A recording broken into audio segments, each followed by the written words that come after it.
محترم طلبہ، السلام علیکم ورحمۃ اللہ وبرکاتہ۔ بسم اللہ الرحمن الرحیم۔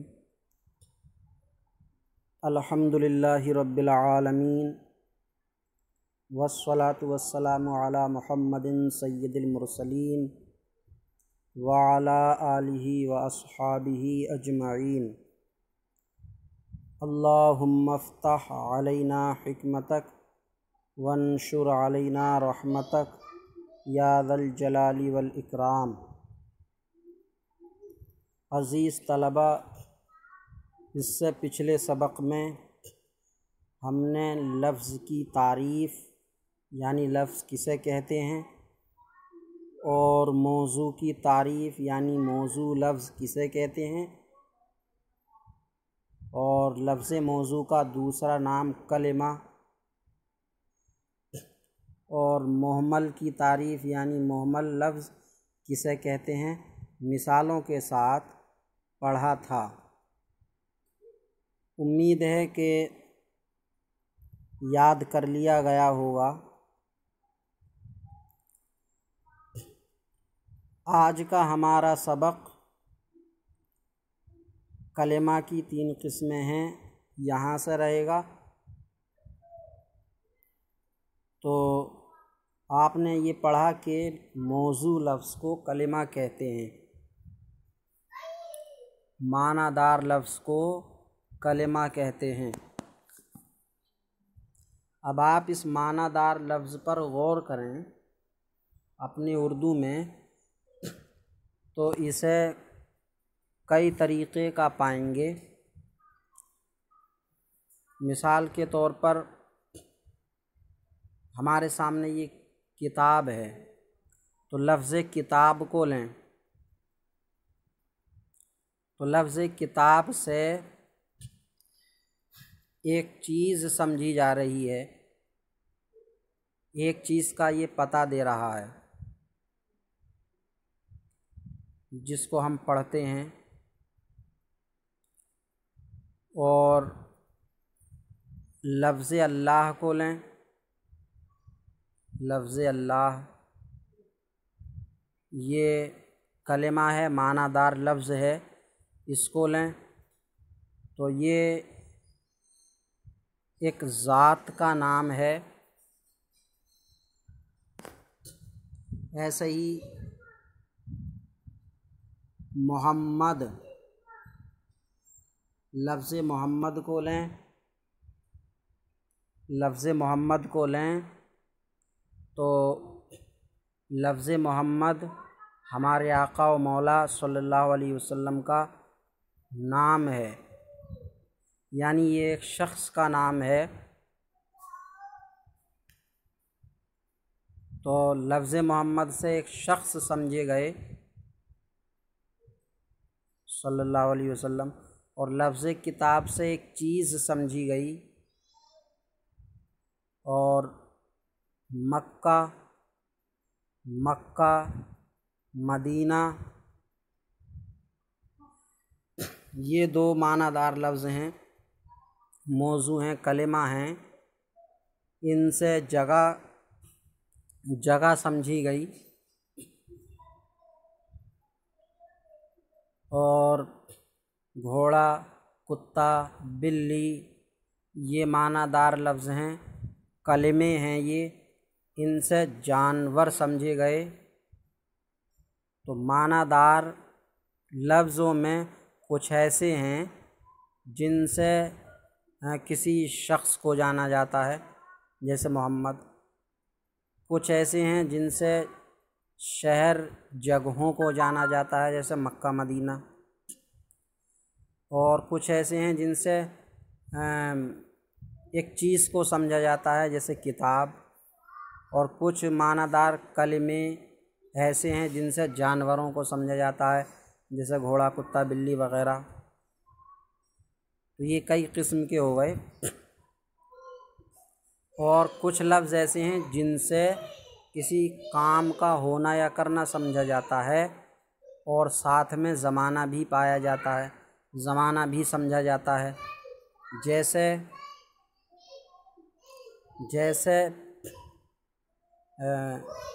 محمد صلی اللہ علیہ وسلم نے دین پھیلایا، محمد صلی اللہ علیہ وسلم نے دین پھیلایا، تو یہ پھیلایا یہ معنی دار لفظ ہے۔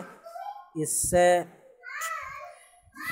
سے جو ہے ایک کام سمجھا جاتا ہے، اس سے ایک کام سمجھا جاتا ہے اور ساتھ میں ایک زمانہ بھی سمجھا جا رہا ہے گزرا ہوا۔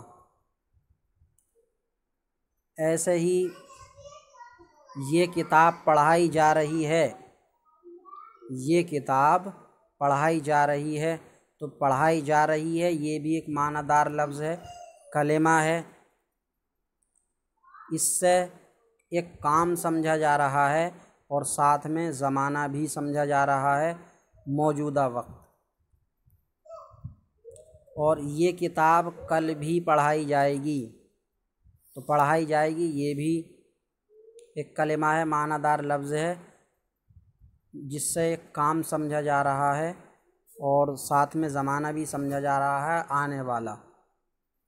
تو کچھ کلمے، کچھ معنی دار لفظ ایسے ہوئے جن سے کام سمجھا جاتا ہے اور ساتھ میں زمانہ نہیں سمجھا جاتا، اور اس سے پہلے جو کلمے بتائے میں نے ان سے کام نہیں بلکہ اور نہ ہی زمانہ، نہ تو کام سمجھا جا رہا تھا نہ زمانہ سمجھا جا رہا تھا، بلکہ کسی سے شخص سمجھا جا رہا تھا، کسی سے جگہ سمجھی جا رہی تھی، کسی سے جانور سمجھا جا رہا تھا، کسی سے اور چیز سمجھی جا رہی تھی۔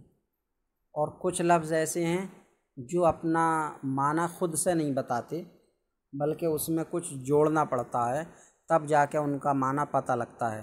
جیسے اردو میں سے بولتے ہیں، سے، تو اس سے کا مطلب جب تک دوسرا لفظ نہیں جوڑیں گے کہ میں مدینہ سے مکہ تک گیا، تو اس سے کا مطلب سمجھ میں نہیں آئے گا۔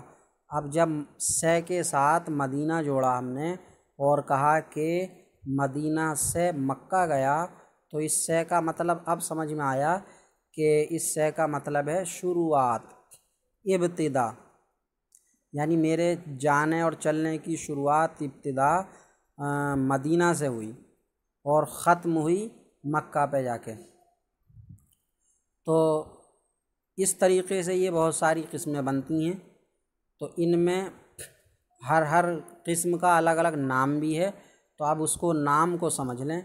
جن معنی دار لفظوں سے، جن کلموں سے کسی کام کا ہونا یا کرنا نہیں سمجھا جاتا ہے بلکہ ان سے کسی شخص کا نام سمجھا جاتا ہے یا کسی جگہ کا نام سمجھا جاتا ہے یا کسی جانور کو سمجھا جاتا ہے یا کوئی اور چیز سمجھی جاتی ہے، کام کا ہونا یا کرنا نہیں سمجھا جاتا، ورنہ زمانہ سمجھا جاتا ہے ساتھ میں، تو ایسے معنی دار لفظ کو اسم کہتے ہیں، ایسے معنی دار لفظ کو اسم۔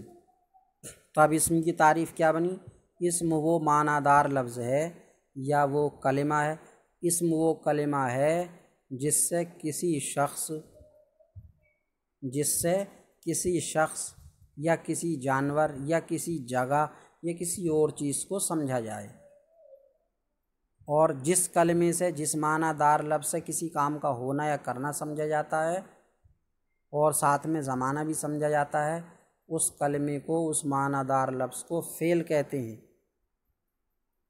فعل، جیسے اللہ نے بھیجا یا محمد صلی اللہ علیہ وسلم نے دین پھیلایا، تو پھیلایا یہ فعل ہے، پھیلایا یہ دین فعل ہے۔ کتاب پڑھائی جا رہی ہے، تو پڑھائی جا رہی ہے یہ فعل ہے۔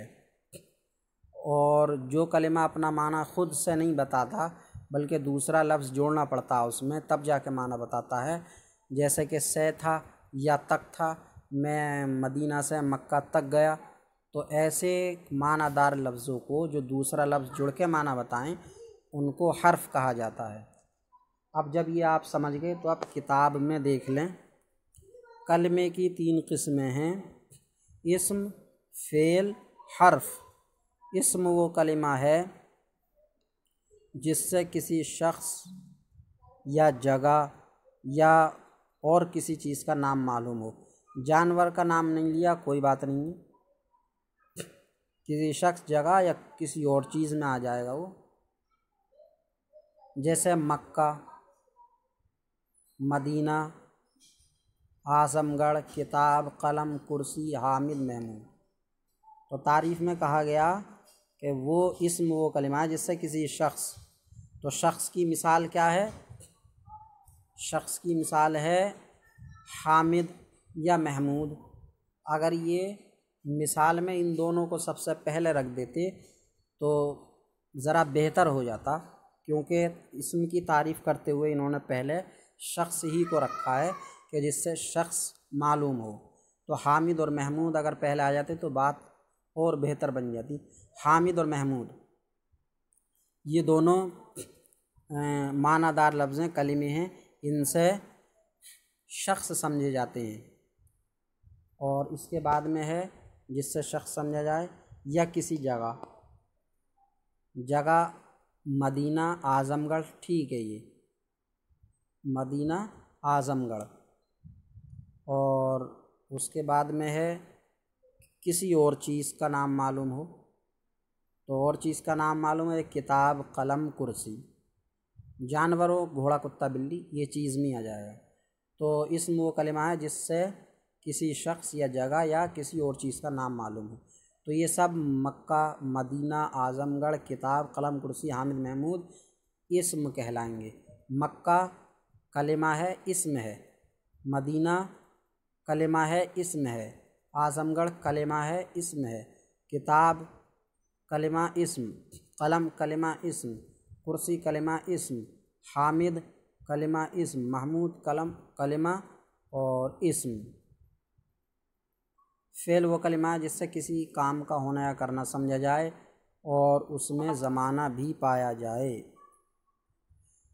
جیسے خالد نے پڑھا، تو پڑھا جو ہے یہ فعل ہے، پڑھا فعل ہے کیونکہ اس سے کام سمجھا جا رہا ہے اور زمانہ بھی۔ ایسے ہی وسیم لکھتا ہے، اس میں لکھتا ہے فعل ہے کیونکہ اس سے کام کا ہونا سمجھا جا رہا ہے اور زمانہ بھی۔ اور خالد اور وسیم تو یہ شخص کے نام ہیں، لہٰذا یہ اسم ہے۔ حرف وہ کلمہ ہے جو خود سے اپنا کوئی خاص معنی نہ بتائے بلکہ دوسرے کلمے کے ملانے کے بعد بتائے، جیسے در، میں، بر، پر۔ تو در میں ایک تو ہوتا میں نے کہا، میں نے لکھا، میں جاؤں گا، میں کھاؤں گا، یہ والا میں۔ تو در کا معنی یہ والا میں نہیں ہے بلکہ در کا معنی گھر میں یا بازار میں، مکہ میں، مدینہ میں، یعنی در کا معنی میں ہے اندر والا جو میں ہے، اندر۔ تو اندر جب ہی سمجھا جائے گا جب کسی چیز کو ذکر کریں۔ ایسی بر کا معنی ہے پر، تو پر بھی نہیں سمجھا جائے گا کس چیز پر، چھت پر، پہاڑ پر، پیڑ پر، تب سمجھ میں آئے گا کہ اوپر۔ را کو کے لیے، تو اس میں بھی را جب تک کسی لفظ سے نہ جڑے جب تک یہ اپنا معنی نہیں بتائے گا۔ جیسے زید را، زید کے لیے، یہ کتاب زید راست، یہ کتاب زید کے لیے ہے، تو اب سمجھ میں آئے گا را کا معنی۔ تو یہ کلمے کی قسمیں ہوئیں، اسم، فعل، حرف۔ اس کی صحیح تعریف اور مثال یاد کر لیں۔ امید کرتا ہوں کہ سمجھ میں آ گیا ہوگا۔ اللہ رب العزت سے دعا ہے کہ سبق کو سمجھنے اور یاد کرنے کی توفیق عطا فرمائے۔ السلام علیکم ورحمۃ اللہ وبرکاتہ۔